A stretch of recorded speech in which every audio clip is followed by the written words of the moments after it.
Ni siku nyingine tena tunakutana katika simulizi, na hivi ni visa vya kweli kabisa ambavyo vimekuwa vikiwakumba watu wa jamii tofauti tofauti, lakini hawa ni Watanzania wenzetu ambao wameamua kufunguka juu ya yale ambao wamewahi kuyapitia kwenye maisha na yamekuwa yakiwasumbua katika nafsi zao. Leo hii nakuletea kisa hichi, na hii ni sehemu ya kwanza. Kisa hichi tumekipa jina la Uadui na Mama Yangu. Hello, habari. Nashukuru kwa maongezi mazuri tuliyofanya mimi na wewe katika ofisi yako. Simulizi yangu ni ya kitofauti kidogo, imenitesa sana kwa muda mrefu. Sidhani kama mama yangu atakuja kunisamehe. Mimi na mama yangu ni maadui wakubwa sana. Uadui wetu sisi sijui tutapatanishwa kwa njia ipi. Hapa tulipofikia, mimi nikifa mama yangu hawezi kunizika, wala yeye akifa mimi siwezi kwenda kuzika kwa aibu iliyopo. Labda nianze hivi. Mimi kwa baba yangu na mama yangu mzazi tumezaliwa wawili. Mama yangu alipata ujauzito akiwa mdogo sana. Alipomaliza darasa la 7 tu alipata ujauzito ambao ndio mimi mtoto. Alifukuzwa nyumbani. Babu yangu ambaye ni baba wa mama yangu aliambiwa ni mtu mwenye kusimamia misimamo mikali. Akamfukuza mtoto wake nyumbani. Kwa sababu mama alikuwa mdogo, bibi alikataa mama asifukuzwe nyumbani. Ila kwa sababu bibi alikuwa mama wa nyumbani, hakuwa na sauti sana. Mama yangu akaondoka. Katika kipindi cha mahusiano na baba yangu, mama yangu kwa sababu alikuwa ni mdogo hakuwahi kupajua nyumbani kwa baba yangu. Baba yangu yeye alikuwa ni mfanyabiashara, sio mfanyabiashara mkubwa sana, lakini alikuwa mfanyabiashara mwenye duka la vifaa vya ndani ya nyumba. Mama yangu ilibidi aende moja kwa moja dukani, maana hakuwa akipajua nyumbani kwa baba yangu. Alipofika dukani akumkuta baba. Alimkuta mdada yupo pale. Alimsalimia yule dada. Akauliza fulani yupo, yani baba sasa. Akasema hayupo. Kwani unasema? Wakati huo mama alikuwa kabeba kifurushi kisandarusi ambacho ndicho alitoka nacho nyumbani kikiwa na nguo zake. Mama alikuwa analia. Yule dada akauliza nikusaidie nini? Mama alijielezea huku analia. Akamwambia nina ujauzito wa mwenye hili duka. Yule dada pale dukani alishtuka, akamuuliza mama yangu, ujauzito? Mama akamjibu ndio. Yule dada akasema una uhakika au wewe mtoto umechanganyikiwa? Mama alikuwa amemaliza darasa la 7, lakini alikuwa ametanuka kutokana na kubalehe. Alikuwa na mwili uliokuwa unatamanisha mwanaume yeyote. Mama yangu aliendelea kulia akisema namtaka kaka wa hapa, nina ujauzito wake. Yule dada akaona jambo limekuwa serious na watu wanapita barabarani wanasikia hii ni kesi. Dada muuza duka kumbe ni mke wa baba yangu. Akaanza kumvuta mama pembeni huku anampiga makofi. Mama akawa anajishikiza akingangania kubaki. Watu walianza kujaa pale. Mama yangu aliendelea kulia kuwa na ujauzito wa mwenye duka. Ilibidi mdogo wa baba yangu aliyekuwa anamfahamu mama yangu aitwe, akatuchukua wote wawili, mke na mama. Akawachukua wote wawili mke na mama, akawavuta pembeni.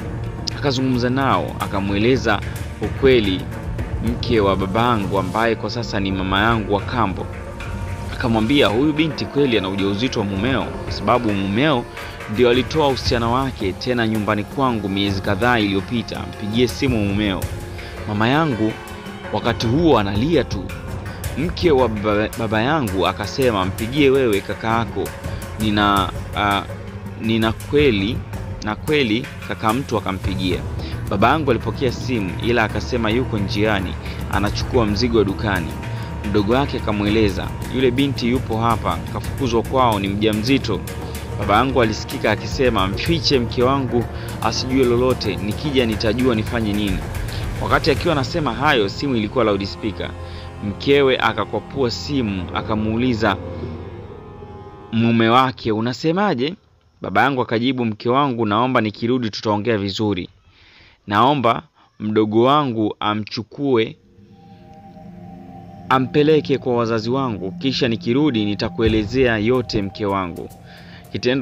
Kile kitendo kilimwacha na mawazo mengi sana mke wa baba yangu ambaye ni mama yangu wa kambo. Imekuwaje mme wake amezaa na mtoto mdogo vile? Alijua tu ni tamaa za kimwili, na vile mama yangu alikuwa amejaliwa sana katika umri mdogo. Mama yangu alichukuliwa na mdogo wa baba yangu akapelekwa nyumbani kwao na baba yangu. Wazazi wa baba yangu walimpokea kwa upendo. Mama yangu alikaa pale nyumbani huku akisubiri baba arudi. Kweli baba alirudi na kumkuta mama yangu. Mama alimweleza kila kitu, jinsi alivyofukuzwa nyumbani sababu ya ujauzito. Mama yangu alilia sana na kusema alikuwa na ndoto ya kwenda sekondari asome kisha awe mwanasheria. Sasa ndo ashapata mimba. Baba alimwambia usiogope, atajifungua kisha atafanya mpango wa kurudi shule.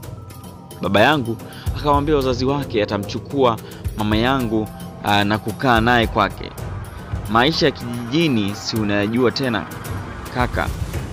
Mama yangu alifurahi kuondoka na baba yangu sababu hakupenda kubaki pale kwa wazazi wa baba yangu, na maanisha babu na bibi. Japo sio mbaya sana na alipokuwa anaishi na baba yangu.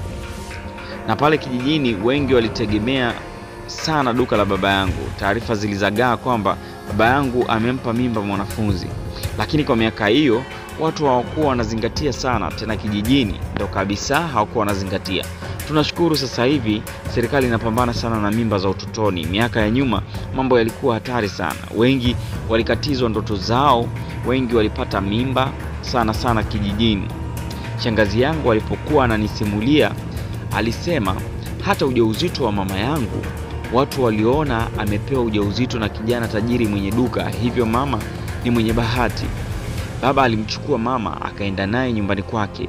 Unaambiwa hapa ndo chanzo cha mama yangu kunichukia. Mama alipofika pale nyumbani, mke mkubwa wa baba yangu, yule dada aliyekuwa anauza duka, hakukubaliana na hili swala. Hivyo alisema yeye kama mke mkubwa hataondoka hapo nyumbani, lakini atahakikisha huyu mtoto mwenye ujauzito aliyeletwa kwenye himaya yake anapata adabu. Mama yangu aliishi kwa mateso makubwa sana. Alitumikishwa kazi za pale nyumbani za kila aina. Mama alipojaribu kumweleza baba yangu, mama yangu wa kambo alikataa na kusema kuwa anaonewa na nia ya mama yangu ni kutaka yeye kuwa mmiliki wa nyumba hii na mama wa kambo afukuzwe. Mama akawa ananyimwa chakula. Alikonda sana. Hata ule mwili wake mzuri ambao baba alimtamani ulipotea. Mama alijifungua salama mtoto ambaye ndio mimi. Mateso yaliongezeka zaidi. Siku moja nikiwa na miezi 3, shangazi yangu ananisimulia akisema alishuhudia baba yangu akimpiga sana mama yangu, na alipomuuliza alisema ameshika madawa kwenye kitanda chake na inaonyesha kwamba anamloga ili asimpende sana mke mkubwa, ampende yeye zaidi. Mama yangu alilia sana na kusema yeye hajui chochote kuhusu uchawi. Pamoja na mateso mengi sana, mimi nilikuwa na nikawa na afya njema tu. Bahati nzuri mama akapata ujauzito mwingine, ndio akazaliwa kaka yangu. Sasa inasemekana baada ya baba yangu kupata mtoto wa kiume alimpenda sana mama yangu, japo wakati wote wa mimba ya mtoto wa pili alimtelekeza na kuwa anamjali kwa lolote. Sasa baba mapenzi yakahamia kwa mama yangu. Mama aliamua kujipenda, na alipojifungua tu mtoto wa pili alifunga tumbo vizuri. Hivyo baada ya muda kidogo hakuwa na tumbo kubwa sana baada ya uzazi. Baada ya mimi kufikisha miaka 5 na mdogo wangu wa kiume kufikisha miaka 3, mama yangu aliondoka na kutokomea kusikojulikana. Alituacha nyumbani mimi na kaka yangu. Shangazi anasema aliondoka akiwa mrembo sana. Mama yangu uzazi ulimkubali, hivyo walikuwa wanahisi amepata bwana mwenye pesa na amemtorosha. Tulikaa tukiwaza kila siku mama atarudi lini. Siku zilienda, miaka ikakatika, mama hakurudi. Mimi na kaka yangu tulianza kuishi maisha magumu sana. Baba yetu hakutupenda tena kama mwanzo. Mapenzi yalihamia kwa mama yetu wa kambo, aliyemzalia mtoto wa kiume tena mwingine. Ukweli siku zilienda na kuenda picha ya mama ikawa inafutika taratibu katika kichwa changu, sababu walituacha wadogo sana. Mambo yalikuwa magumu sana nyumbani. Mama yetu wa kambo kila siku alikuwa anatupiga akitulazimisha tuondoke tukamtafute mama yetu. Tulikuwa tunasikia tu maneno kwamba mama yenu ameolewa huko Tabora mjini, anaishi maisha mazuri sana. Sikuwa na bahati sana, nikiwa darasa la 7 hiyo siku nilikuwa nasikia njaa sana, sababu usiku wake mama yetu wa kambo alitunyima chakula. Nilikuwa nalia tu. Ukweli darasani mimi na kaka yangu tulikuwa na baadhi ya wanafunzi ambao hatukuwa na viatu vya shule, lakini mavazi yetu yalikuwa hafifu sana. Anaendelea kusimulia mdau, anasema mavazi yalikuwa hafifu sana. Ukweli baada ya kunyimwa chakula usiku na mama yetu wa kambo, baba hakusema kitu chochote.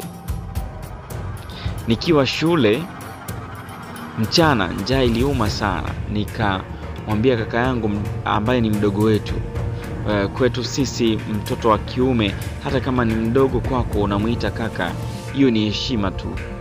Nikamwambia nina njaa, kimvua kilikuwa kinanyesha kidogo. Kaka yangu akaniambia utapanda juu ya mzambarau anichumie mazambarau kidogo nile. Kweli kaka yangu alipanda hadi juu ya mti, akaanza kuangua mazambarau na kula huku na daka mazambarau. Ghafla nikiwa na daka mazambarau nikasikia mguuni kwangu kitu kizito kimeanguka kwa kishindo. Puu! Naangalia chini kwa mshangao, alikuwa kaka yangu amedondoka kutoka juu. Na hadi kufikia hapo tunafikia tamati ya sehemu hii ya kwanza ya kisa hichi ambacho tumekipatia jina la Uadui na Mama Yangu. Kisa hichi ni cha kweli na anatusimulia bidada ambaye yeye anasema hadi leo hii hawana mahusiano mazuri na mama yake. Ni kisa cha kweli na nitaendelea nacho katika sehemu ya pili. Tukutane huko katika sehemu ya pili na sehemu nyinginezo zaidi. Usisahau kusubscribe na kulike na kushare katika YouTube channel yetu Rinyo Sports TV kwa ajili ya kupata simulizi hizi za visa vya maisha ya kweli kabisa ya ndugu zetu ambao wameamua kushare nasi. Asante.